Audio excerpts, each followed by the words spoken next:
আজ আমার ভাইয়ের 1 বছরের নিয়ম ভঙ্গ হলো বা শেষ হলো, এবং সেই জন্য আমার ভাইকে সবাই মিলে দেয়া হলো একটা ফেয়ারওয়েল। তাছাড়াও আরও একটা কারণ আছে, চলো সেটাই আজকে তোমাদের সাথে পুরো ব্লগটা শেয়ার করবো। সেটা তোমরা স্কিপ না করে থাকো, অনেক অনেক মজা পাবে আজকের ব্লগটা। তো চলো তার আগে শুরু করি আজকের blog. Hello guys, welcome back to my channel. কেমন আছো তোমরা সবাই? আশা করছি ভীষণ ভালো আছো। ভগবানের কাছে প্রার্থনা করি তোমরা সবসময় খুব ভালো থেকো। তো চলে এসেছি আজকে আরও একটা ছোট্টখাট্টো মিনি ব্লগ বা লং ব্লগ যাই বলো না কেন সেটা নিয়ে। আর দেখো সন্ধ্যেবেলাতে তো সানা ডোডোকে নিয়ে আমাদের এখন মাতামাতি চলছেই, মানে ওরা বাড়িতে থাকলে আর কিছুই লাগে না। আর সানা ওরকম করছে বলে জানলা দিয়ে লাফাচ্ছে বলে ডোডো ওটা ওরকম করছে, দেখতে পেয়েছো? মানে কত আনন্দ হচ্ছে তো দুজনের। তো সেসবই নিয়ে একটুখানি খেলা মানে মজা আনন্দ করছিলাম, তাই একটু ভিডিওটাও ক্যাপচার করে নিয়েছিলাম ওদের সেতুটুকু ধরে রাখার জন্য। তো তারপরে আমাদের যেটা আয়োজন করা হয়েছিল রাতের জন্য সেটাও কিন্তু তোড়জোড় শুরু হয়ে গেছে। তো আজকে একটা ছোট্টখাট্টো ফিস্ট রাখা হয়েছে বা ফেয়ারওয়েল যাই বলো না কেন, ভাই যাতে সবাই মিলে যাতে মজা করতে পারি। সব মাসিমণিদের ছেলেদের মানে দাদা ভাই, তারপরে আমাদের পাড়ার ভাইপোরা মিলে সবাই মিলে একটা ছোট্ট করে আয়োজন করা হয়েছে। যেহেতু বাড়িতে সবাই আছে, মামাদের ছেলেরা, মাসিদের ছেলেরা, তারপরে আমাদের পাড়ার ভাইপোরা সবাই মিলে একটা ছোট্ট করে আয়োজন করা হয়েছে, যাতে সবাই মিলে অনেক অনেক মজা করতে পারি। এত দুঃখ কষ্টের পরেও যেন মুখেতে হাসি ফুটে থাকে। আর ভাই তো দুদিন পর চলে যাচ্ছে পড়তে, তো কোথায় পড়তে যাচ্ছে, কী নিয়ে পড়ছে সবই তোমাদের সাথে শেয়ার করব আস্তে আস্তে।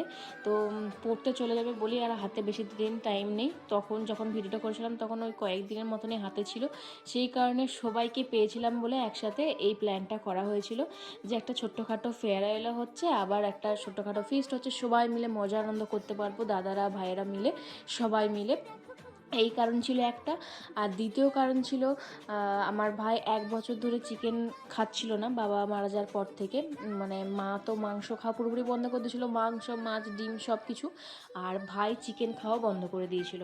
তো সেটার 1 বছর কমপ্লিট হয়ে গেছে।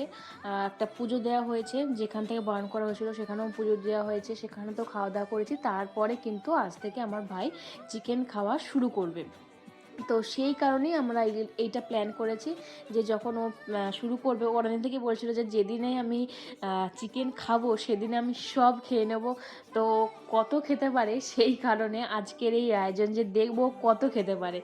আসলে বাচ্চা ছেলে, এবারে আমরা সবাই যখন নিমন্ত্রণ যাই বা দাদাদের দোকানে যখনই চিকেন খাই, ও তো সেটা খেতে পারে না, দেখে যতই হোক একটু হলেও লোভ লাগবেই। তো আজকে আমরা বলেছি যে তুই যত খুশি খা, তোর কোনো বাধা নিষেধ নেই, তুই কত খেতে পারিস আমরাও দেখতে চাই। তো যাই হোক, এই নিয়ে একটু মজা হাসি চলছিল। তার জন্য এই ঝড় বৃষ্টির রাতের মধ্যেও আমরা কিন্তু এই আয়োজনটা কিন্তু বন্ধ করিনি, আমরা কিন্তু চালু রেখেছিলাম। ভেবেছিলাম যে হয়তো পুরো ভেস্তেই যাবে, তারপরে না, মোটামুটি যখন থেকে শুরু করেছি তখন দেখি একটুখানি বৃষ্টিটা থেমেছিল।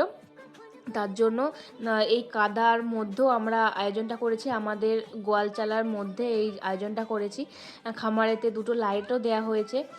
এই কাদা টাদার মধ্যে কীরকম যেন লাগছিল, তার সত্ত্বেও এই যে সবাই মিলে আছি, সবাই যেহেতু মজা করছে তাহলে আমরা কেন পারবো না। তো আমরাও ভীষণভাবে আনন্দ মজা করেছিলাম। আর দেখো তারপর তো আমাদের প্রথমেতেই ভাত তো দাদা চাপিয়ে দিয়েছিলো, আমার বড় মাসিমণির ছেলে বাপন দাদা।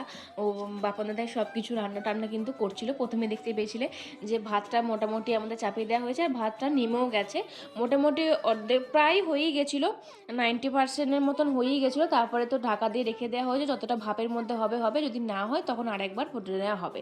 কারণ রাতটা অনেকটা হয়েছিল, আমরা 8:30টার সময় সব কিছু শুরু করেছি, কারণ যে বৃষ্টিটার কারণে। তারপরে আমরা ঠিক করলাম যে না, শুধু শুধু তো এখানে বসে থাকা যাবে না, একটুখানি চাট চাই।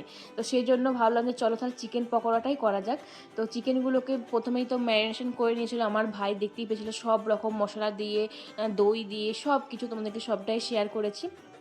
ভালো করে ম্যারিনেট করে রেখে দিয়েছিল অনেকক্ষণ ধরে, আধ ঘন্টা, প্রায় আধ ঘন্টা তো রেখাই দিয়েছিল, আধ ঘন্টা 1 ঘন্টার মতন। তো তারপরে সেটাকে নিয়ে পকোড়া হয়েছে, তো অসাধারণ খেতে ছিল। তার সাথে শুকনো লঙ্কাও দিয়ে দেওয়া হয়েছিল কুচি কুচি করে, হেভি খেতে লাগছিলো জাস্ট। আর আমার তো মানে এই ভিডিও ভয়েস দিতে দিতে এখনই লোভ লাগছে, জিভ দিয়ে জল পড়ছে, মনে হচ্ছে যদি এখন একটু পেতাম কি ভালোটাই না হতো। আর দেখবে ফিস্টিতে মানে যাই রান্না করুন না কেন সবার সাথে বসে মানে যে খাওয়াটা হয় বা গল্প করতে করতে আনন্দ করতে করতে বিশাল ভালো লাগে। আর তার সাথে বাজছিল আমাদের পছন্দের সব নানান ধরনের গান, যেগুলো শুনলেই কীরকম যেন নাচতে ইচ্ছে করছিল কিন্তু নাচতে পারছিলাম না। তো তারপরে অনেকক্ষণ হয়ে যাওয়ার পরে কিন্তু আমাদের মাংস রেডির জন্য আলুও চেপে গেছিলো, ভাজাভুজি একটুখানি করে নিচ্ছিলো হালকা করে। মাংস ছাড়া মানে আলু ছাড়া তো মাংস একদমই ইনকমপ্লিট, সেই জন্য আলু তো চাই, আর আমার ভীষণ আলু ভালো লাগে সেই কারণেই। আর এদিকে ঘরেতে ভাত তো হয়নি, যেহেতু এখানে সব কিছু হচ্ছে, তার জন্য মায়ের জন্য ডোডো সানার জন্য ভাত নিয়ে নিয়েছিলো মেজ দিদি, আলুও নিয়ে চলে গেলো। মা তো মাংস খাবে না, চিকেন তো খায় না, আর ঘরে তো করা চলে না, সেজন্য ভাতটাই শুধু নিয়ে চলে গেছিলো। মা আলু ভাতে দিয়ে ভাত দিয়ে খেয়ে নেবে। আর এদিকে আমি একটু কেরামতি করছিলাম, তো সবাই আমাকে ভীষণ রাগাচ্ছিল যে তুই খুন্তিটাই নাড়তে পারবি না, তুই এখানে কি রান্না করবি, এইসব নিয়ে একটু হাসাহাসি হচ্ছিলো। তারপরে আমি বললাম যে না, একটু ভিডিও ক্লিপে আমাকেও নে, আমিও কাজ করছি সেটাও দেখা। এই যে সবসময় ভিডিওটা ধরে আছি, ফ্ল্যাশ জেলে আছি, সবাইকে এনকারেজ করছি, কোঅপারেট করছি, এখানে দাঁড়িয়ে দাঁড়িয়ে মশার কামড় খেয়ে খেয়ে, এটাও তো একটা কাজ বলো। সমানে আমি দাঁড়িয়ে আছি, সবাই তো এদিক ওদিক করছে। তারপরে তো আমি টেস্ট করে দেখে নিলাম, কষাটা জাস্ট ওয়াও হয়েছে, জাস্ট ওয়াও। তারপরে আমাদের কিন্তু মাংস রেডি, দেখতেই পেলে কালারটা কি ভালো করেছে। তারপরে সবাই একে একে এসে গেছে, আমাদের দাদা ভাইপো সবাই মিলে এখন বসে বসে এখন আলু ভাতে মাখা হচ্ছে আর কি। আলু ভাতেটা কী দিয়ে মাখা হচ্ছে জানো? ওই যে আমাদের যে মশলাটা তৈরি করা হয়েছিল, কষানোর যে মশলাটা, ওইটা নাকি রেখে দিয়েছিল, ওইটা দিয়ে মাখলে নাকি দারুণ টেস্টি হয়। এটা হচ্ছে যে আমার মেজো জামাইবাবু মানে সুমিতদার প্ল্যান ছিল যে ওটা রেখে দাও, ওটা দিয়ে মাখলে দেখবে অপূর্ব খেতে লাগে, ওরাও নাকি করে খায়। তো আমরা তো অনেকেই ছিলাম যারা ফার্স্ট টাইম এটা খাবো, তো সত্যি তাই ওয়াও খেতে লাগছিলো। জাস্ট এই মশলাটা দিয়ে তোমরাও কিন্তু ট্রাই করো, হেভি খেতে লাগছিলো। আর তারপরে এই যে সবাই মিলে এসে গেছে, যেহেতু ভাই সবাইকে আজকে ভাগ করে দিচ্ছিলো, আমরাই বললাম যে তুই তোর মতন করে খা আর সবাইকে ভাগ করে দে। তো সবাইকে সমান ভাগে ভাগ করে দিয়েছে। আর সত্যি বলছি মানে মাংসটা জাস্ট, চিকেন রান্নাটা আজকে just wow wow wow wow হয়েছিল। তোমার সাথে তো সেরকমভাবে কিছু শেয়ার করাই হয়নি আগে, যে ছবিগুলো আর এগুলো সবই পরে পরে শেয়ার করব। মানে এখন না আর আগের মতো না, আর ঘন ঘন পোস্ট করতে ইচ্ছে করে না, মনে হয় যেন শুধু ব্লগই পোস্ট করব আর একটা দুটো ছবি পোস্ট করব, ব্যাস, আর ভালো লাগছিল না। তো যাই হোক, তারপর সবার খাওয়া দাওয়া হয়ে যাওয়ার পরে আমরাও কিন্তু বসে পড়েছিলাম সব ভাই বোনেরা মিলে। সে হেভি মজা, সে আর কি বলবো, সেটা তোমাদেরকে ভিডিওতে বলে প্রকাশ করাতে পারবো না আমরা কি মজা করেছি।